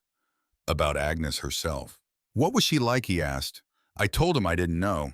I told him I had never met her, and that everything I knew about her came from 6 journals and a shelf of books and a letter in an envelope and the evidence of her work. I told him that from those things I had formed an impression of a woman who was precise and patient, and who had loved the world she lived in with a devotion so complete that she had spent 30 years building something in the dark so that it could outlast her. He listened to this without filling the silence when I finished, which was also rare, and which I also noticed. He went back to Morgantown and came back 6 weeks later, and the time after that he did not go back. Dr. Marion Stokes arrived on a Tuesday morning in September, 3 days after I received the notice from the county court that a hearing had been scheduled for the last week of October. She had been driving for 3 hours from Marshall University in Huntington, and she arrived in a car that was loaded with books and specimen boxes and the disorder of a person who has spent decades prioritizing intellectual work over personal organization. She was perhaps 45 years old, with gray at her temples, and the kind of focus in her eyes that belongs to people who are always seeing something other people have missed. She had heard about the hollow from the County Agricultural Extension Service, which had heard about it from the school in Whitesville, which had heard about it from a teacher who had bought mushrooms from me on several consecutive Saturdays, and had mentioned to someone that the girl growing them also appeared to have a collection of seed varieties that were not in any catalog he was aware of. The information had traveled through several people before it reached Dr. Stokes, which told me something about how certain things have a way of finding the people who need to find them. I took her directly to the back chamber. She walked in ahead of me, and I held the lantern up from the entrance, and I watched her stop. She did not make a sound for a long time. She walked along the first shelf with her hands behind her back, reading the labels without touching the jars, the way you move through a museum when you are trying to see everything before you let yourself stop at any one thing. She moved slowly, and I could see from the way her lips moved slightly that she was reading each label aloud to herself, quietly, privately, the way you read something when you need to hear it to believe it. Then she stopped. She reached out and lifted a jar from the third shelf and held it in both hands at the level of her face and turned it slowly in the lantern light. The seeds inside shifted with the motion, a small dry sound in the sealed glass. The label read Bloody Butcher Corn, A. Callaway from Regional Stock 1902. She said in a voice that was very controlled and very quiet, "The last confirmed planting of this variety was recorded in Campbell County in 1918. The seed bank at the university has been searching for a viable specimen for 11 years. She put the jar down carefully with the precision of someone managing their own hands. Then she turned around and I saw what I had not expected to see on the face of a scientist, which was tears. Not the quiet overflow of someone caught off guard, but the deliberate tears of a person who has understood something important and is not going to pretend that understanding does not move her. She did not apologize for them, and I did not remark on them, both of which seemed correct. She spent 4 hours in the back chamber that day, moving slowly along the walls, reading every label, writing in her notebook, with a focused intensity that required nothing from me, and to which I offered nothing, understanding that the best thing I could do for what was happening in that room was to stay out of its way. She counted 214 distinct varieties. She identified by label alone 37 that she described as critically rare, meaning that no viable specimen was known to exist in any institutional seed bank in the country. She identified a further 61 that were absent from university collections, but for which other private specimens might exist. And she found 12 that she said she had not known existed at all, varieties so far outside the commercial breeding record that they represented lines of development she had no way to trace without further research. She stayed for dinner. She sat at the cabin table and ate mushrooms cooked with the last of the summer herbs, and she told me what she knew about the history of seed diversity loss in Appalachia, which was a great deal and which mapped exactly onto what Agnes had written in the sixth journal. The same understanding reached by different paths by two women who had never met. Before she left, she wrote a letter. She sat at Agnes's table with Agnes's pen and wrote 2 pages on her university letterhead addressed to the Mingo County Court of Common Pleas, attesting to the nature and significance of the seed collection in the Callaway Properties limestone cave, and to the irreplaceable historical and biological value of the land that contained it. She left the letter with me and said she would make herself available to appear in person if the court required it. I thanked her. She waved the thanks away with the impatience of a person who considers thanks a distraction from the work. The hearing was on a Wednesday morning in the last week of October in a courtroom in the county courthouse in Williamson that smelled of old wood in the staleness of rooms where the same arguments have been made for 100 years. I had walked to the bus stop in Whitesville the evening before and ridden the bus through the dark mountains to Williamson and slept in the bus station, which was not comfortable but was warm enough. I wore my better dress. I carried Agnes's papers in the canvas bag organized in the sequence I had rehearsed until I could move through it without thinking. I had Dr. Stokes's letter in a separate envelope, clean and unfolded. I had the certified copy of the 1938 seal change notice from the county clerk's office. I had the traced copies of both seals side by side on a single sheet, the differences labeled with a numbered key. Roy Dunbar was already in the courtroom when I arrived. He had a lawyer with him, a man in a proper suit who carried his briefcase with the confidence of someone who has spent years in these rooms and who considers their outcomes more or less predictable. Dunbar himself sat with his hands folded on the table and did not look at me when I came in, which I took to mean that he had decided I was not worth the effort of looking at, and which I decided to find useful rather than insulting. The judge was a man of about 60, with a face that gave nothing away and eyes that moved over everything in the room with the practiced assessment of someone who has learned to read the difference between what people present and what they have. Dunbar's lawyer went up first. He presented the deed of conveyance, described its recording with the county clerk, cited the relevant sections of state property law governing rightful conveyance, and concluded that the matter was straightforward. A properly recorded deed, he said, was a properly recorded deed, and the claim of a minor with no legal counsel and no established standing in the county property record did not constitute grounds for its review. The judge looked at me. He said I could respond. I stood up. I did not have notes in front of me because I had read what I had written often enough that I did not need them. I spoke to the judge and not to the room because the room was not the point. I told him that the deed of conveyance Roy Dunbar had filed in 1936 was fraudulent, and I told him exactly why it was fraudulent in plain language that did not require legal training to follow. I told him about the notarial seal, about the discrepancy about the 1938 change notice. I placed the exhibits on the clerk's desk in their numbered sequence. I placed Dr. Stokes's letter beside them. Then I did one more thing. I reached into the canvas bag and I brought out 3 jars from the seed vault. Cherokee Trail of Tears, bean labeled in Agnes's hand from my mother, 1894. Bloody Butcher Corn, 1902. Greasy Back Bean, 1911. I set them on the clerk's desk beside the legal papers, and I let the judge look at them for a moment before I spoke again. I said the land Roy Dunbar is claiming to own contains a seed vault that a scientist from Marshall University has identified as the most significant private collection of rare and indigenous plant varieties in the eastern United States. It contains varieties that are otherwise extinct.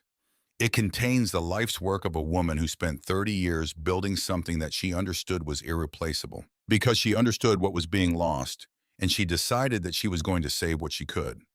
Roy Dunbar did not file a fraudulent deed because he wanted 3 acres of steep hillside. He filed it because the land those 3 acres sit on is not worthless. It never was. He just understood that before I did. I said I don't have a lawyer. I don't have money or standing or anyone in this county who owes me a favor. I have what my grandmother left me, which is this documentation and this evidence and these jars. She prepared the case. I am only presenting it. She believed it was enough to win. I believe she was right. I sat down. The judge looked at the exhibits for a long time. He looked at the seal copies, the 2 tracings side by side, on the single sheet, the differences numbered and labeled. He looked at the 1938 change notice. He looked at the jars. Dunbar's lawyer said something about minor procedural inconsistencies not being grounds for voiding a recorded deed. The judge listened to this with an expression that suggested he had heard the argument before and had already decided how he felt about it. He ruled from the bench. He examined the seal comparison and the change notice and found the discrepancy Agnes had identified to be valid and material. He found the deed of conveyance filed by Dunbar Ridge Coal Company in 1936 to be fraudulent in its notarization and therefore void from the date of its filing. He ordered the county recording to be corrected to reflect the original 1910 Callaway property boundaries. He noted for the record that the matter was being referred to the State Attorney General's office for review of the original fraudulent filing. Roy Dunbar left the courtroom without looking at me. His lawyer followed at 2 paces, carrying his briefcase with slightly less confidence than he had entered with. I sat at the table for a moment after they were gone. The room was quiet. The judge had retired. The clerk was arranging papers on his desk with the focused indifference of a man for whom courtroom outcomes are administrative rather than personal events. I gathered Agnes's papers and put them back in the canvas bag. I put the 3 seed jars in carefully one by one. I picked up my bag and walked out of the courthouse into the October air, which was cold and sharp and smelled of the mountains. I stood on the courthouse steps and breathed it. I had no one to tell. Cormac was in Keeney's Creek. Vera Tatum had refused to come to Williamson on principle, having formed opinions about county courthouses decades ago that she saw no reason to revise. Dr. Stokes was in Huntington. There was no one on the courthouse steps who knew my name or cared about the outcome of what had just happened in that room. That was all right. Some things are meant to be known alone first before they become part of the larger story. Agnes had known 30 years of work alone in a cave with no audience and no affirmation, and she had not stopped. I could know one morning's victory alone on a courthouse step in October. I took the bus home and walked up the hollow road in the late afternoon and told Cormac, who was in the garden replanting the lowest terrace with the winter cover crop we had decided on together. He straightened up when he saw my face, and I told him. And he nodded once, the slow nod of a man who had believed it would come out right, but had not allowed himself to say so until it did. Then he went back to planting, which was exactly right. The following spring, I planted the full terrace system for the first time. Not the 12 varieties I had started with. Not a cautious sampling. The full range of what Agnes had saved methodically. Terrace by terrace, variety by variety. Consulting the 6th journal for Agnes's notes on the specific conditions each plant required, and the specific diseases each was susceptible to, and the specific indicators that told you whether the soil was ready or whether you needed to wait another week. The candy roaster squash went on the lowest terrace where the soil was deepest and the water table was closest. The corn went on the exposed upper terraces where the sun was longest and the air movement was best. The beans climbed their stick trellises on the middle terraces, and the tomatoes went against the south-facing stone walls where the limestone held the day's warmth through the night. Everything grew.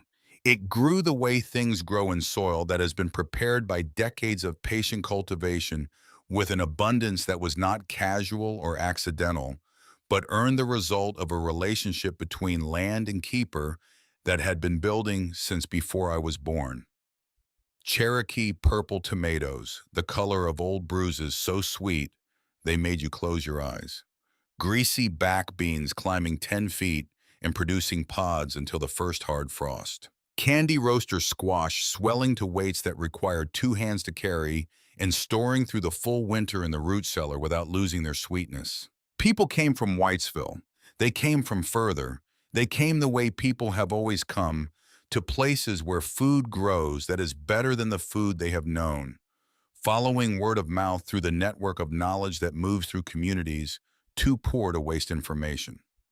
I sold what I could spare and gave away what I could not sell and traded for things the hollow did not produce. And by the end of that first full season, I had a list of customers that reached from Keeney's Creek to the edge of the county, and I had letters from 3 families in neighboring hollows asking whether I could teach them what I was doing. I did. Dr. Stokes came back in the fall of 1944 and spent 2 weeks at the cabin helping me catalog the seed collection formally. We worked through the back chamber, systematically recording each variety in a ledger she had brought from the university, noting the label information and the apparent condition of each sample, and the known provenance where Agnes had recorded it. We found 231 distinct varieties in total. We found 6 for which Agnes had recorded no provenance at all, only a symbol I did not recognize, which Dr. Stokes thought might be a Cherokee notation for medicine plant, which would mean they were varieties with uses that went beyond food. She connected me that winter with the university's Department of Agricultural Science, and through them with the State Extension Service, and through them with a small network of people across the region who had been doing quietly what Agnes had done, saving what was being lost, holding in private collections, what was disappearing from commercial agriculture. They were farmers and gardeners and old women who had been keeping certain seeds in tin cans on back shelves for decades because something in them could not bear to let those things go. When they heard about the cave and the collection Agnes had built, the response was not surprise. It was recognition.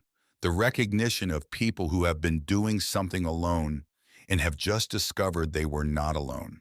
Cormac and I were married in the Hollow in the fall of 1947.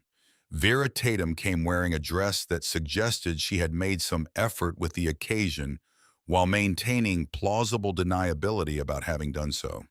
She did not hug me. She brought wildflowers she had picked herself, the kind that grew along the creek in late September, and she arranged them in a jar on the cabin table without comment, which was the most graceful thing I had ever seen her do. She died in the spring of 1953. She had been sick through the winter, the lungs the same thing that had taken Agnes, the thing that takes a great many people in mountain country, where the air has been carrying coal dust for 100 years.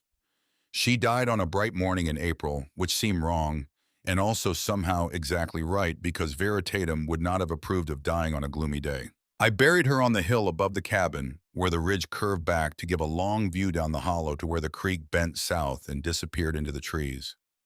I planted Cherokee purple tomatoes on her grave in the spring because she had told me once, without any sentiment at all, that they were the best things she had ever put in her mouth and that she intended to feel that way forever. The Agnes Callaway Heritage Seed Bank, as Dr. Stokes formally named it in the papers she published in 1948 and 1951, grew through the years as Agnes's original collection expanded through what Cormac and I added from the living garden each season, and through what the network of seed savers we had connected with contributed from their own holdings. By 1955, the collection held 340 varieties. By 1965, when our youngest child was old enough to begin learning the cave systems alongside us, it held 480. The Department of Agriculture sent a researcher in 1968. He spent 3 days in the back chamber and wrote a report that described the collection as the most comprehensive surviving repository of pre-commercial Appalachian and Cherokee agricultural heritage in the eastern United States. The report recommended formal recognition and preservation support. The recognition came the following year. The support was slower, as support from formal institutions always is, but it came too. People arrived from everywhere in those years. Farmers and scientists and students and journalists, and just people, ordinary people who had heard about the cave, from someone who had heard about it from someone else, and who had come because the idea of it, a woman working alone in a mountain for 30 years to save something the world was losing, had reached them in whatever way such ideas reach people through a newspaper, or a conversation, or a dream, and they had needed to see it. I took them all into the cave. I took them through the main chamber first, let them see the mushroom operation, the log rows and the ceiling bags, and the carved shelves, let them understand the scale of what Agnes had built, and how long it had taken, and how a single organism had threaded itself through the limestone over 30 years to produce the abundance they were looking at. Then I took them to the back chamber, and I stood in the entrance with the lantern, and I let them see the jars. Every one of them went quiet. I never had to tell them to. The room produced its own silence, the particular silence of being in the presence of something that you cannot quite fit into the categories you arrived with. It was the silence of scale reconsidered of time, understood differently of a single person's patience, suddenly visible in its full dimension. One evening in the winter of 1971, I was in the back chamber alone, doing the seasonal check of the collection that I did twice a year, working along the shelves with a lantern and the ledger noting the condition of each jar, looking for signs of moisture or temperature fluctuation that might threaten the seeds. I had been doing this for nearly 30 years by then, and I knew the room the way, any space you have spent thousands of hours in with my body as much as with my eyes. The sound of each footstep on the stone floor, the way the lantern light fell differently in the corner by the east wall. I was working my way along the lowest shelf, the one that ran at knee height along the back wall, when I noticed something I had not noticed in 30 years of working in that room. The limestone of the back wall just above the level of the lowest shelf was not entirely uniform. There was a section perhaps 2 feet wide where the surface texture was slightly different from the surrounding rock, smoother, as if it had been worked rather than left as the water had formed it.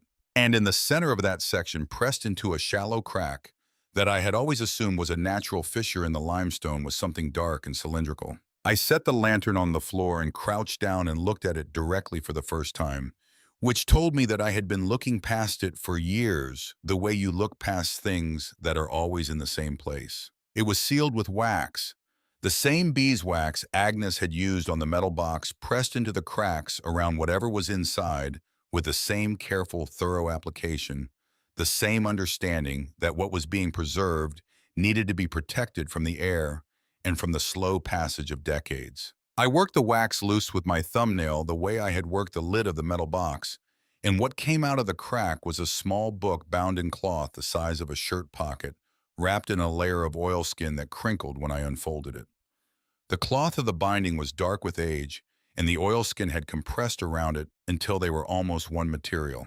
Inside in pencil that had faded to a pale gray that was still perfectly legible in the lantern light was Agnes's handwriting. Not the careful ink hand of the journals on the shelf, smaller, more compressed. The hand of a person writing in private in a small book in a place where they were unlikely to be observed with no expectation of an audience. It was dated entries the way a diary is dated, running from October 1939 through December of that year. 3 months. The fall she had gone to Beckley. I read it on the floor of the back chamber, sitting cross-legged with the lantern beside me, the cold of the stone coming up through the wool of my skirt, and the cold of the cave air pressing against my back and shoulders. I read each entry twice. Some of them I read 3 times. She had taken the bus to Beckley on a Tuesday in October. She had arrived in the late morning and walked from the bus station to St. Anne's, which was further than she had expected, a walk that had cost her more than she admitted in the writing, though you could read the cost between the lines in the sparseness of her description of the return walk to the station. She had stood outside the iron fence. She had waited. The entry for that day was longer than any of the others, written in a hand that was pressed harder into the paper than usual, as if the pressure of the pen could substitute for the pressure of other things she was not saying. She described the grounds of St. Anne's, the iron fence, the trees inside it, the building's gray face. She described the time passing, the way the light changed on the grounds through the afternoon. And then she described me coming out. She wrote, a girl came out at 3 o'clock through the side door and walked to a bench under the sycamore tree near the front fence. She was small and moved with the economy of someone who has learned to take up as little space as possible, which is something you learn in institutions, and which I recognize because I have spent a life trying to unlearn it. She sat down and opened a notebook and began to draw. She tilted her head to look at what she was drawing and then looked back down. She did not look around her to see if she was being watched, which is something children in institutions usually do, and which told me she had found a way to be entirely inside the work she was doing, which is rarer in children than people understand, and which I consider a form of grace. She wrote, I started toward the gate twice. I stopped both times. I stood at the fence and I watched her draw, and I thought about what I could give her. A grandmother who was already dying. One, perhaps two more years of someone to belong to, followed by another loss in a life that had already had more losses than a child should have to carry. Or I could give her 30 years of work. I could give her a cave full of living things that would outlast me by generations. I could give her a lawsuit already half won and a collection of seeds that would matter to people she had not yet met, and a network of mycelium that would hold the hillside together long after I was gone. She wrote, I could not give her both. I am not large enough to give her both. So I gave her the thing I had spent my life building, and I kept to myself the thing I had spent my life being. And I pray that the first is large enough to substitute for the second, because it is all I have. She wrote, she did not look up when I left. She was still drawing. Her pencil moved with the quick confidence of someone who has drawn the same kinds of things many times and does not need to think about the basic forms anymore, only the specific instance in front of her. I watched her for another moment from further down the road. She wrote, she is exactly who I needed her to be. I do not say that to comfort myself. I say it because it is true in the specific way that true things are true without requiring my preference. She is precise and patient, and she does not need to be observed to do the work. She will find the cave. She will read the journals. She will find the box. She is the right person.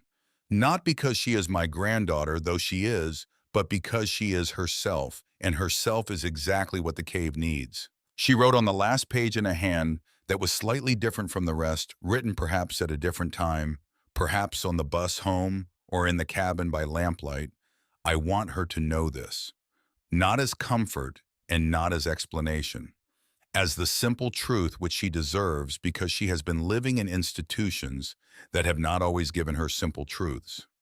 The truth is, I saw her. I chose her, not because I had no other option, because she was the right one. She is loved in the only way I know how to love, which is to build something and leave it, and trust that the person it is built for will be equal to it. I believe she will be.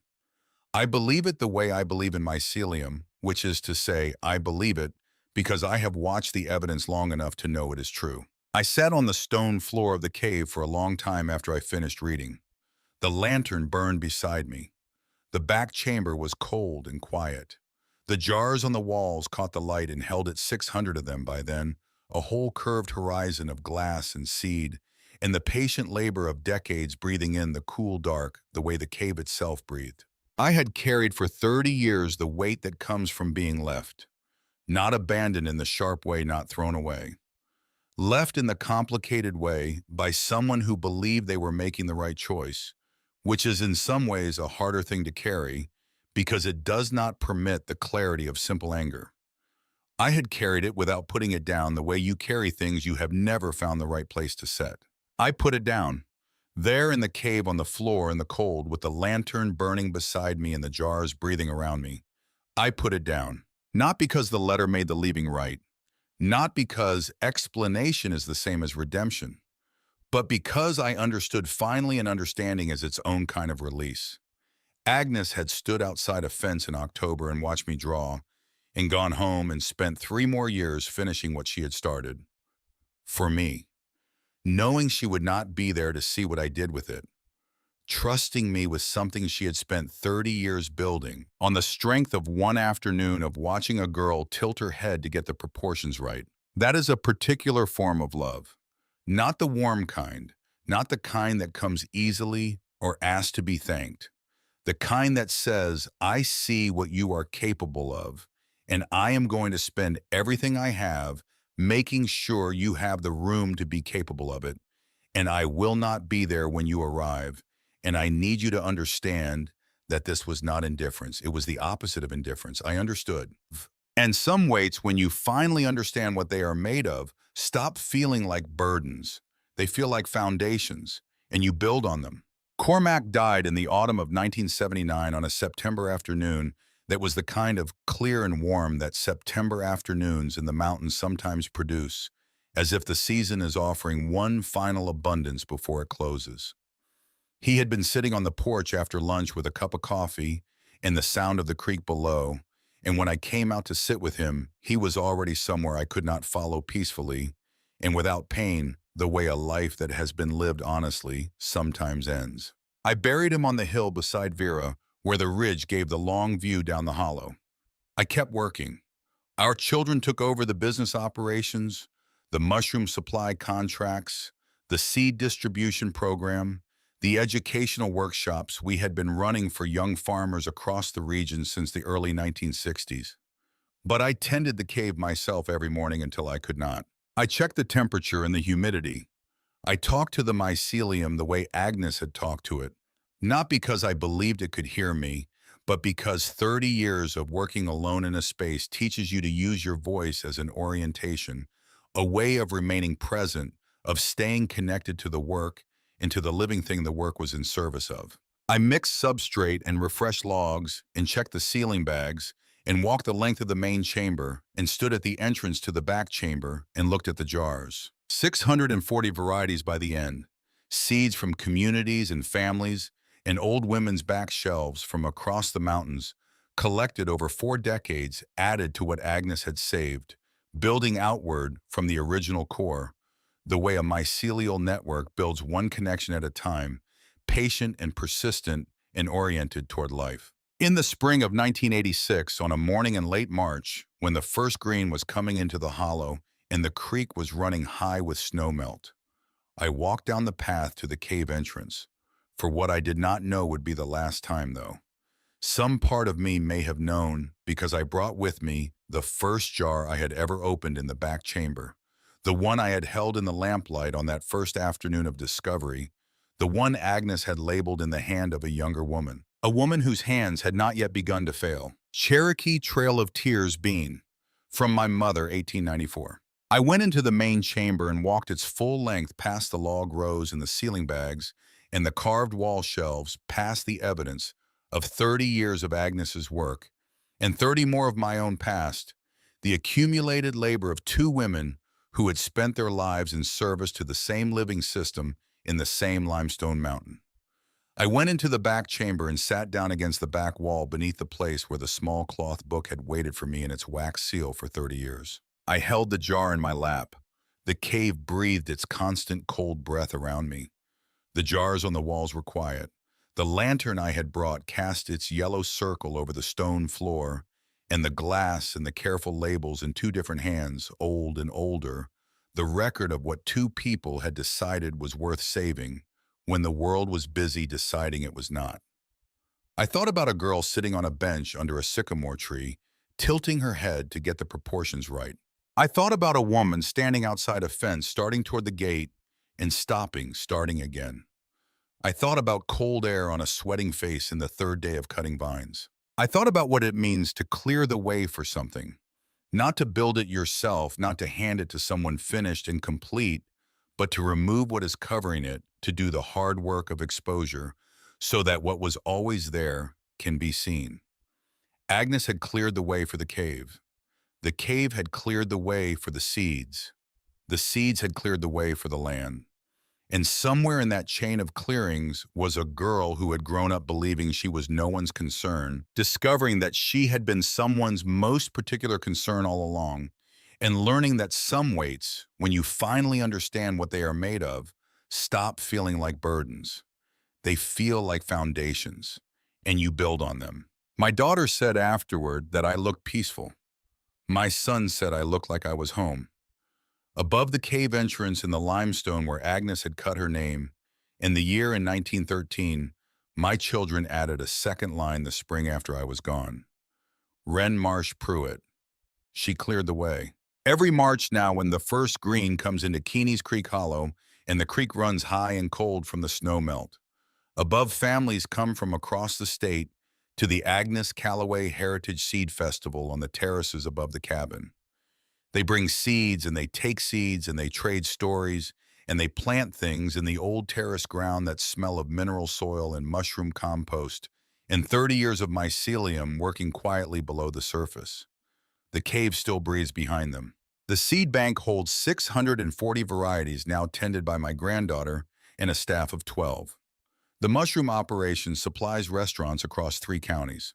And the network Agnes built, the one she called the web, the one she understood in 1931 to be not a farm but a body, runs through the soil of that hollow, still connecting root to root and stone to stone, and the living to the living and the living to what came before them.